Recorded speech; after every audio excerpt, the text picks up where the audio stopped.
Hello and welcome to the PhD Life Raft podcast. I'm Emma Brzezinski and today I am talking to the super dynamic Katrina McChesney. Katrina is working on a project around distance doctorates, and today we are talking about how to manage and overcome the challenges of doing a distance doctorate.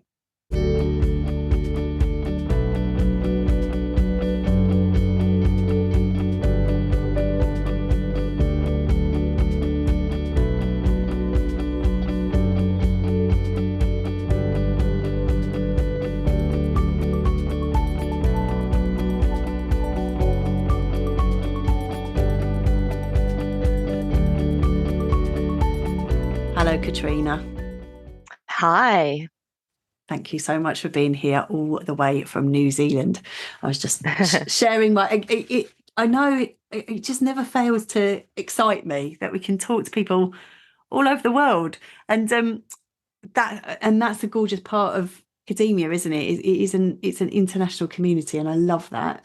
So Absolutely. thank you for tuning in. I would say tuning in. I don't know if that's the right thing to say. So the first thing that I always ask people to do when they're here is to tell us a little bit about them and their own story through the PhD. So can you tell us a little bit about your story? Sure. Well, yeah, thank you so much for having me on. I love your podcast and I'm very excited to be on here talking about, distance doctoral students because I was one. I Right. was a distance doctoral student, and I did my PhD kind of by accident.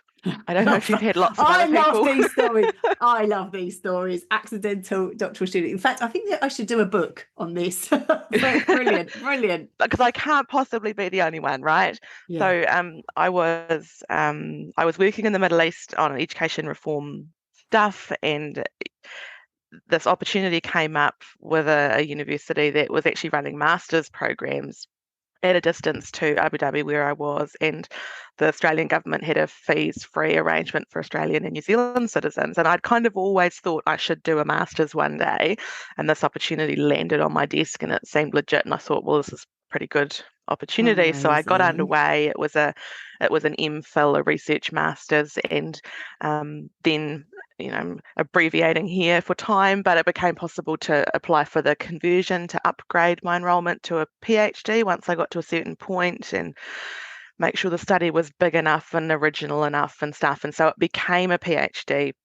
But I never kind of went into it thinking this is the beginning of my life's work, which is sometimes how people Yeah. kind of characterize the PhD, that it's, the launching point for the rest of your research trajectory, potentially for decades. I just picked a project that made sense with the work I was doing at the time.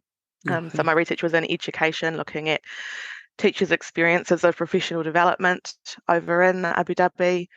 And yeah, it was 2012 to 2017.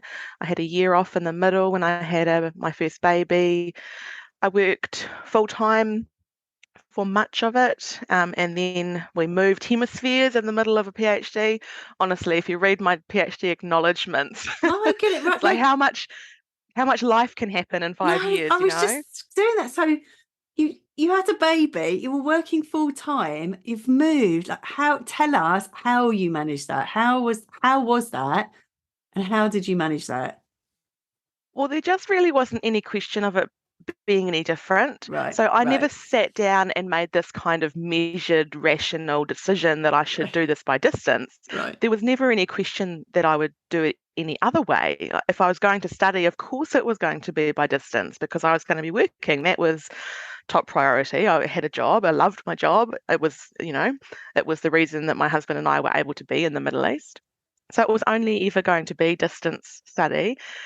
And, it was flexible. I was able to take the time off when I had my baby. I think we lived in like 11 houses in the time of my PhD because we were in work accommodation and that kept changing. So, yeah, a lot happened. Moved hemispheres. We moved back to New Zealand partway through, and then in the last couple of years, I finished off the thesis while I was doing kind of independent contracting work from home here in New Zealand and settling into a new life. So my claim to fame is that the first time I set foot on my, in like air quotes, my university campus was the day I picked up my PhD robes and graduated. I never went to campus ever. I couldn't. My campus was in Perth, like on the other side of Australia.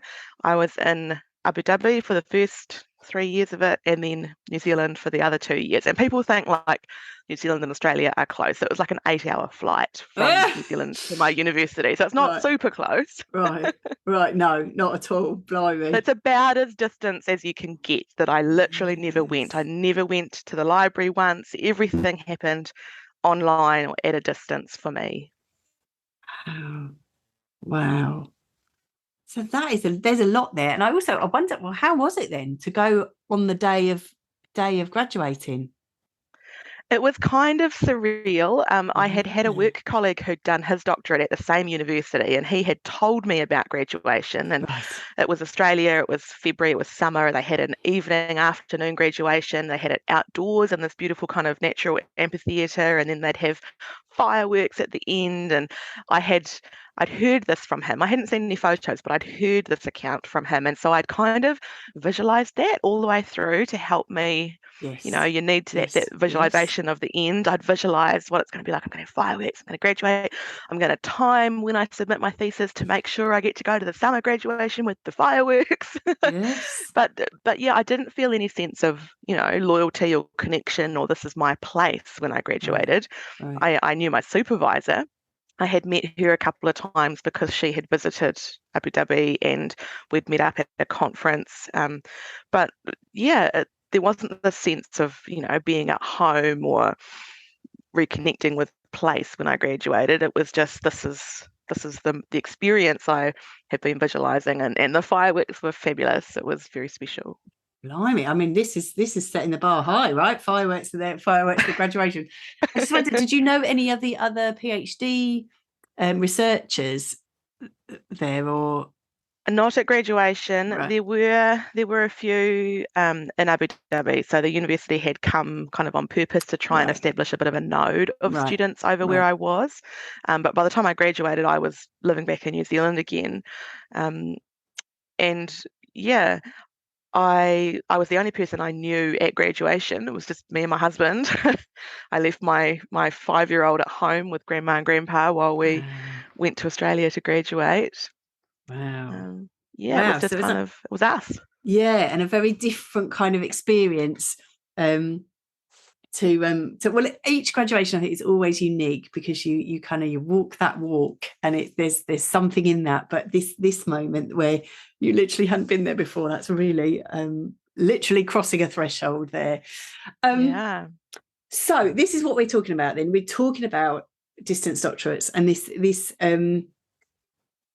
your own experience of this, obviously, but you're now working on a project around this and what people Yes. need to think about and how people experience it. And I think it's become in the last couple of years, lots of people have had this experience not by choice. Yeah. So I'm going to be really interested in your kind of your findings and what and your offering in terms of what we're thinking about in terms of what distance doctorates need. But just before that, I just want to ask how you then got into this research. So you've obviously graduated from your own distance doctorate, but what then led you into this research area? It was kind of like a niggle of irritation that just kind of festered and grew. I Oh, don't the know if best that's a kind, super the best healthy kind. kind of a story. Um, so initially, I got my first academic job and I started doing a follow-up study to my PhD. That's sort of the good girl, got your doctorate, get your next study Right, underway, get some right. funding. Um, but when I was doing my PhD by distance, my supervisor was wonderful and gave me lots of opportunities and good supervision across distance. I was the first student she ever Skyped. I mean, this is only 10 years ago, Yeah, and she'd yeah, only ever kind of yeah. emailed. but the rest of the university didn't have anything for doctoral Right. students. Right. And I would get an email like every other day advertising some wonderful workshop, networking event, training opportunity that was Right. happening on campus in Australia with no kind of acknowledgement that a whole lot of us weren't there. Right. And the university had kind of marketed itself to us that this is the thing that we do. We've got the biggest doctoral distance program in this field in the world. So I was kind of expecting them to have some things in place that would facilitate that Mm. distance learning. But really, all of the burden of that fell on my supervisor and I to just make our way through. And that Mm. had always bothered me. And so I'd Yes. kind of always wanted Yes. to collect people's stories or something, do maybe an edited book. And eventually I reached out to a colleague, somebody I'd met, um, Dr. Jamie Burford. He was from NZ, but he's now over in the UK at the University of Warwick. And I knew that he had done his doctorate by distance too. And it's just one of those cool online connections. We've never met each other. Like, I don't know how tall he is, but we're writing a book together and doing a research project Oh, God. together. And we've got a couple of other collaborators who we love, Professor Liesel from South Africa and Dr. Chin Koo from Australia. And it's just growing. We've got a book contract with Routledge to do an authored advice book around doing doctoral research by distance. And that's all about not just what we might traditionally think of as distance study, where you tick a box on your enrolment form that you're going to be a distance or online student, but actually a much broader, more inclusive framing of it. That there's people who maybe they live like down the road from their campus, but they've got kids at home, Mm. or the time and the financial cost of the commute is just not worth it for them. They've got health mobility challenges, they're working full time, whatever might be going on, that means that some or all of their doctoral work happens off campus. Those are our people. And Mm. we want to kind of advocate for them. And so we're writing the advice book to kind of help, because there's nothing in that space. There's so much wonderful doctoral advice material out there.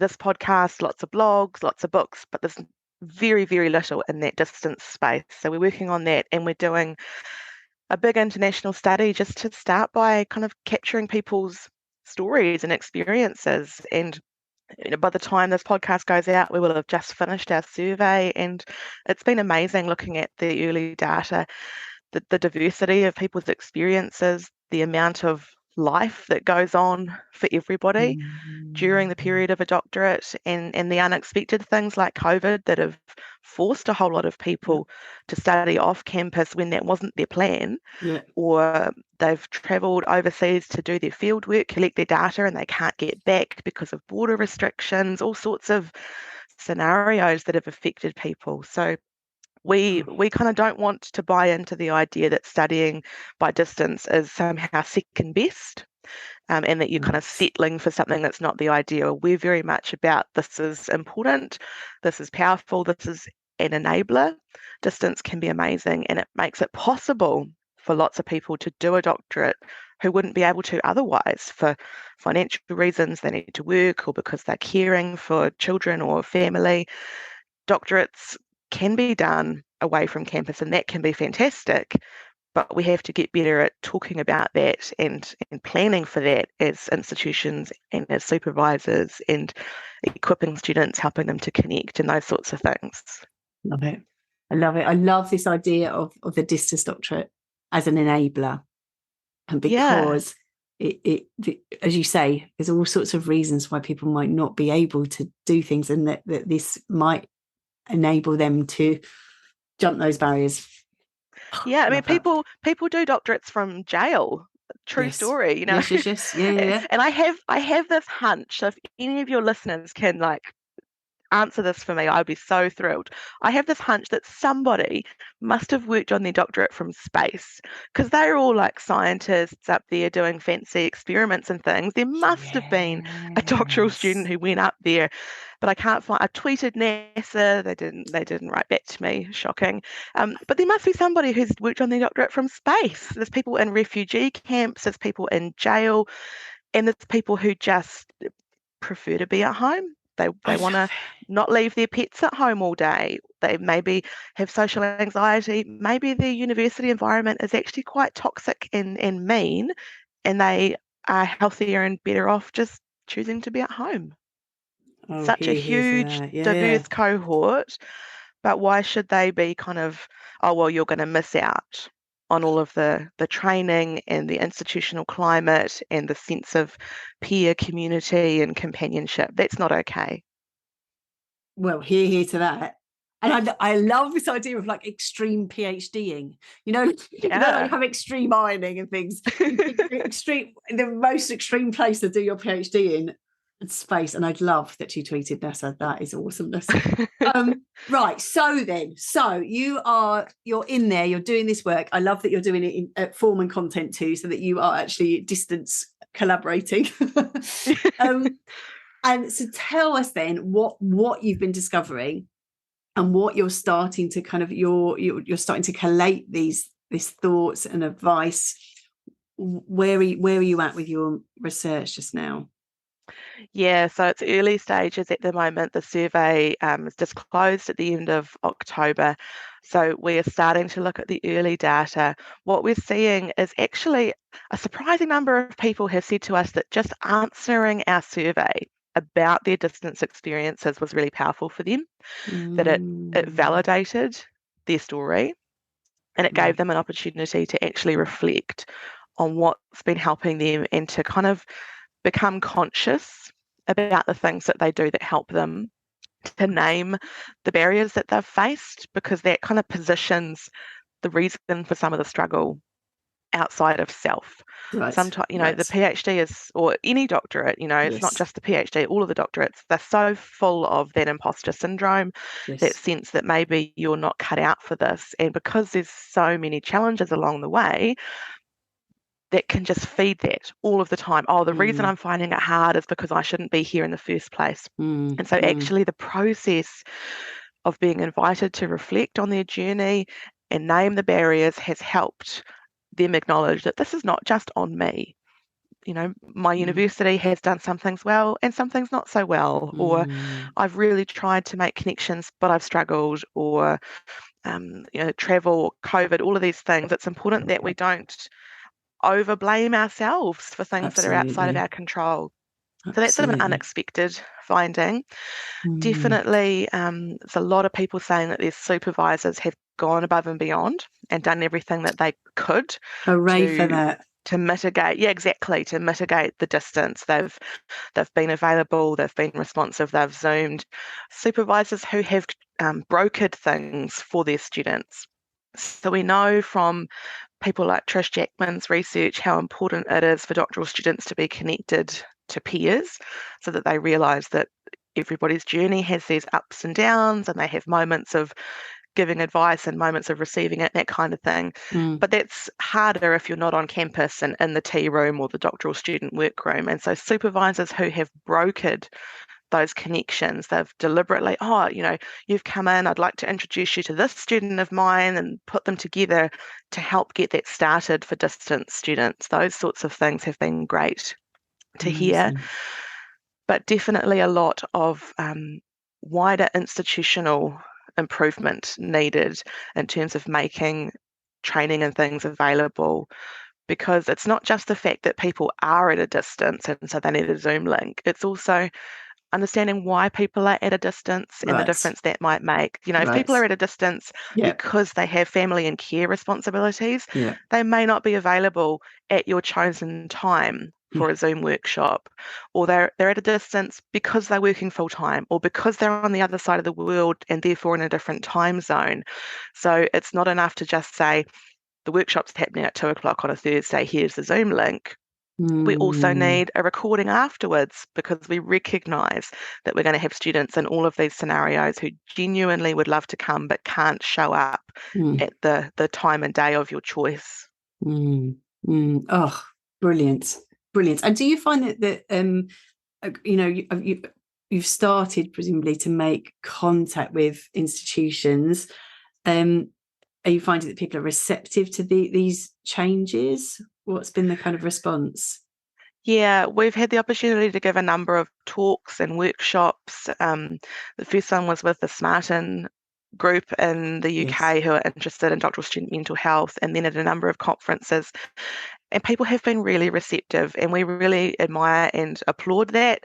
So we've had deans of graduate schools, doctoral student administrators, people like that, as well as supervisors coming to these sessions and really welcoming the opportunity to think afresh about what it might look like for doctoral education to be equitable and inclusive for this full cohort rather than just catering to that traditional mythical young, potentially male, straight from undergraduate, unencumbered, no children, no mortgage, or if they do, there's a wife at home, running home and family so that all they have to do is their doctorate full time. Our institutional provision can't be built on that No. mythical idea of who the doctoral students are and then position everybody else as the anomalies. Actually, Mm. those students are the anomalies these days. They're still there and they have every right to be, but they're one sector of a much broader demographic. And so it's been really great that when these people in leadership positions, in student support roles have come to our sessions, they have been really open and interested in thinking about how we could support distance students better. And on our project website, one of the things we've got is a bank of ideas that we developed with attendees at one of these workshops. So a whole bunch of ideas that we co-constructed for how supervisors and institutions can support doctoral researchers working by distance. Oh, I love that. And it's not just us telling people what to do, it's actually people who are living, working in these roles who've had lots of students coming together and co-constructing what this might look like. Brilliant. And we will have the links in the show notes so people can kind of follow that up. And I just love, because of course this kind of good practice is good practice for everyone. Absolutely. And that's the thing with any form of inclusive education. Yeah. It harms Yeah. nobody Yeah. and it helps, it's good for everybody. Oh, yes. Here. And how brilliant that people are responding positively, and we can, let's hope we start to see change happen. Love that. Yeah, and that's part of our work is just raising awareness because, Yes. if you're a doctoral student working from home, juggling a job and some kids and a mortgage and your volunteer governance roles or whatever it is that you're doing, you don't actually have time No. to harass your institution beyond just like one or two frustrated emails, perhaps. You don't have time to be the advocate to create the change, but you need it. And so through this research, we really hope that we can help raise awareness of this cohort and prompt some change, because just like if we had students who had learning disabilities, physical disabilities, whatever, it shouldn't be on them to fix their school or university. That's not the right place for that responsibility to be located. So part of our work as researchers is to try and be that advocate, raise awareness, equip. Definitely there's things we want to do to equip students, like the guidance advice book that's coming out next year, but there's also a lot to raise awareness and start to shift practice at an institutional level. And I think people generally have good intentions. Supervisors, institutions don't want to offer exclusionary provision.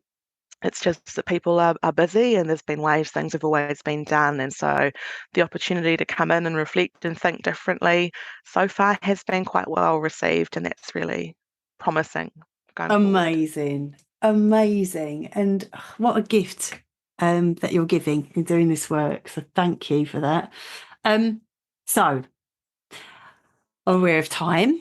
And I'm also aware now I'm going to ask you a very unfair question, but I ask it to everybody in terms of a top tip, because there will be people listening to this podcast who are doing their doctorate by distance. Have you got a tip or some tips for them? Yeah, if I could give maybe two. The first one would be, don't buy into the narrative that you're doing something that's never going to be as good as if you were on campus. Don't buy into being made to feel that it's all on you and that you just have to suck it up and make do. Ask for things that you would find helpful. If the trainings are not offered by Zoom, ask for that. It might just be that nobody's thought about it. send the emails, have the conversations, give the feedback to the institution. It may not make it better fast enough for you. It might, and I hope so. But if not, at least it builds that rolling snowball of awareness for change in the long run. So that will be step number one. Don't just be that kind of passive, I'm stuck with this because I chose this and I have to lump it. That's not helpful. Right. The second one would be find your people. Find your people. Doctoral research is really hard for everybody, and we're not meant to do it alone. And we're also not meant to put all of our support burdens on our supervisors, because that's not fair. They're not workloaded for that. They're human. They're going to have their own ups and downs in their lives. You need a team around you. And so we've got another resource on our website actually that helps doctoral students think through those support networks and why they're important and how they might access those if you're off campus. You need, that whether it's student learning, library, those sorts of professional supports, academic coaches, proofreaders, but also ways to connect with other doctoral students. I can't tell you, I'm sure you'll know, you've supervised students, that when students do connect with other students, it can be life-changing. Yes, and absolutely. It was for me. I moved home to New Zealand and I thought that I must be the only person in my city doing a PhD in education by distance from home. And so I just anticipated being lonely for the remaining couple of years. And then I went to a conference and met 5 other women in exactly the same situation. And so then we had coffee group once a month until we all finished. And now 3 of us work together at the same campus. Like, it was such a game changer. Brilliant. And I also became aware of the online communities, and they were amazing. So I was in groups like the PhD and early career researcher parents network. Loved that one. And they had a virtual shut up and write. So I'd just jump on, and people would be all over the world juggling their kids, or, I've got half an hour while I sit outside the kids' piano lesson, so I'm going to try and write 2 paragraphs of my discussion or whatever. We were in the trenches together. Amazing. I'm at the hairdresser, got my foils in and my laptop on my knee, trying to update my literature review. Women in Academia Support Network, groups like that. Because I was off campus, my community wasn't at my institution, but that I discovered that didn't mean that I couldn't have community. And so my tip for your listeners is find your people. If it's helpful, we've got that resource that you can use to think about the different categories of people that you might need in your life, people who are encouragers and allies, and people who will watch your kids or bring you meals or trade babysitting or whatever, so that you have that support and that sense of solidarity that other people are on this journey too. You see them achieve things, they celebrate your achievements, you see them have hard times, you encourage them, and then when you have a hard time, you remember that this is all part of the journey. So much richness, so good for our mental health and well-being, so good for our identity as emerging scholars to have this community around us. So there you go, top tips. Wow. This is motivational speaking, and I love it. Yes to all of that. Yes to all of that. Katrina, thank you. And I wish you all the very best with kind of putting together this research and with the book project. It's really exciting and could be a real game changer. It's really important work. Thank you for that. And thank you for telling us about it. My pleasure. If I could just leave you with one thing, if people are looking for a community, we've started a Facebook group. It's literally called Doctoral Research by Distance, because, like I said, those online communities were really helpful for me, and there weren't any for people who were doing doctoral research by distance. So people are more than welcome to join that group. I'm in there as my co-researchers and co-authors, and 800 distance doctoral students sharing, asking questions, encouraging each other, having meetups, things like that. So that's amazing. One space that's free to join, open to anybody in the world, as long as they happen to be on Facebook. And there are other communities for people who are not on Facebook, but that's the one that we host. Amazing. 800 people. You're bound to find your people in there. Yeah. Amazing. Thank you so much, Katrina. And Well, thank thanks you for having all. me. And thank you all for listening.